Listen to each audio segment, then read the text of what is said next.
From the rocky beach of Cape George to the red sandstone of Cold Spring, the last 5 days I've paddled close to 200 kilometers. Some days I paddle, 20, 25.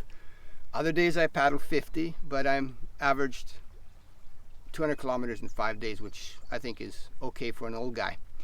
If you think that it's like this great weather all the time, then you're totally wrong. For the last 3 days, I've been paddling through wind, and from one bay to another, it's like a new ecosystem, a new weather system. And I've been battling just a lot of different choppy waves, and I felt like a rubber duck in a washing machine. But that's beside the point. I've had a good time. I'm going to take you through the last 5 days, my video diary, the Greater Loop, and it's going to be some interesting stuff. So let's go forward.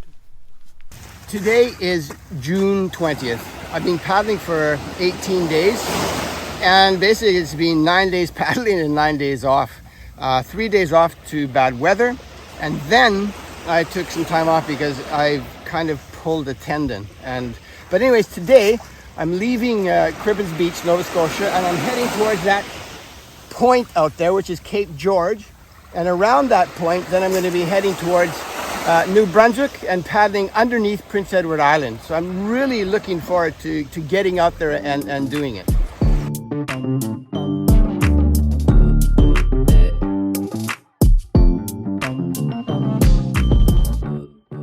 Okay, just tell me what you guys are out here doing.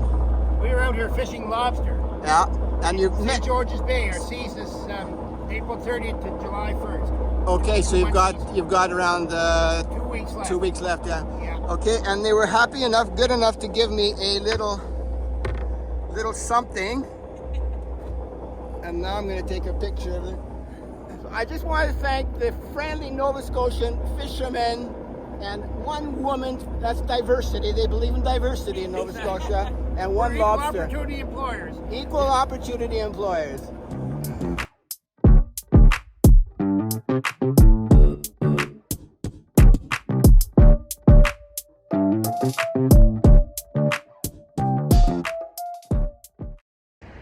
Okay, this is crazy, but I'm paddling, and then suddenly there's these two deer that are swimming in front of me.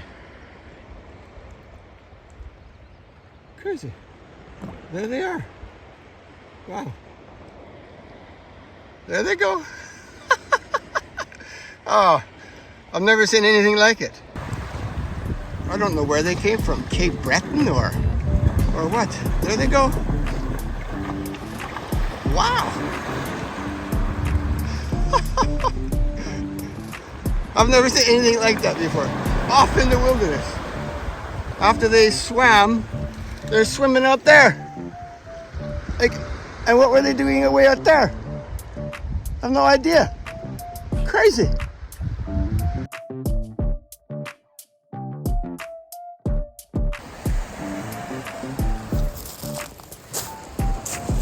Here we have it, fresh lobster from a great lobster man. And I really appreciate those guys reaching out to me and giving me some lobster. So here it is, eating lobster on the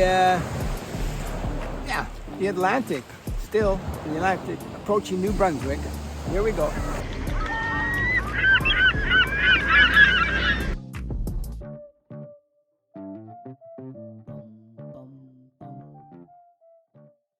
On day 11, I paddled 41 kilometers from Arisaig to Sandy Cove, which is not too far from Pictou, Nova Scotia. I came up on the beach and informed the closest house that I was going to camp. To make a long story short, Dave and Kathy Hanley invited me into their home and had a really nice loft in the garage, and I was able to shower, to do some work, and and then they invited me in, and I felt like I was at home because they served crackers with salmon and goat's cheese. How Norwegian can you get in Nova Scotia? Anyways, They were a great couple, and I really enjoyed the talks I had with them.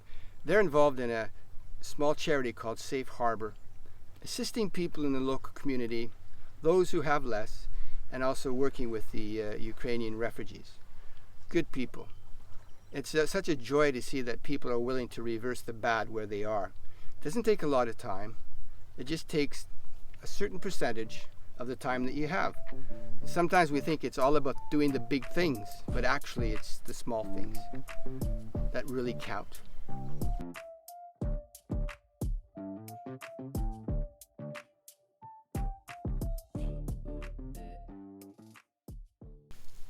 Day 12 paddling on June 22nd, I paddled from Sandy Cove, 42 kilometers to a place called Scotia Beach. It was a really interesting tour. I paddled a long way and was extremely tired, but I was just motivated by the nature that was around me. Every time I could see a little point or a peninsula, I had to go around that peninsula just to see what was on the other side. And it was just amazing nature, and I thought a lot about nature and what it does to us. It's innate, it's within us, it resides in us, but often it lies hidden against the debris of urbanization, business, and responsibility. Instead of nature, people just kind of fill their lives with other alternatives: job, career, charities, mortgage payments, everyday things, church, clubs. And some people try to fill their life with stimulants. But nature is the best natural stimulant.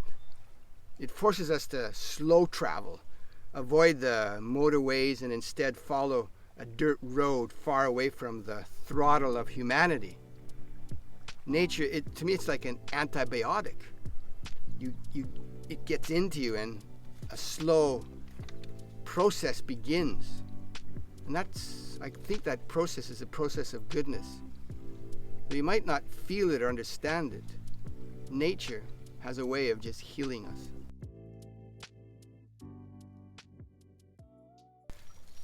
Day 13, June 23rd, I paddled from Scotia Beach to a place called Brook. It wasn't a long paddle, but it felt very long. It was only 21 kilometers. I started a bit late because a film crew from Eastlink in Nova Scotia had an interview with me, so I didn't get really started until around 11, 12 o'clock.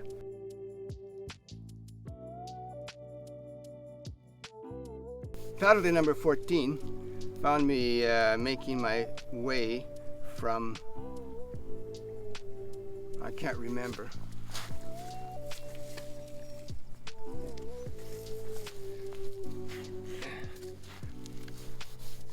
Paddle 14 found me making my way 50 kilometers from Brook to a place called Cold Spring Head. And I was trying to get into land, but the tide goes out so far. So it wasn't possible. So I saw a point, and I thought, okay, that point there is a possibility for me. So I made a beeline there, and I came up to a place and a little cove, and I talked to a guy called Mike. And Mike said, well, just paddle back a bit, and you can come into my cove, and I'll help you, with your kayak. What a great guy.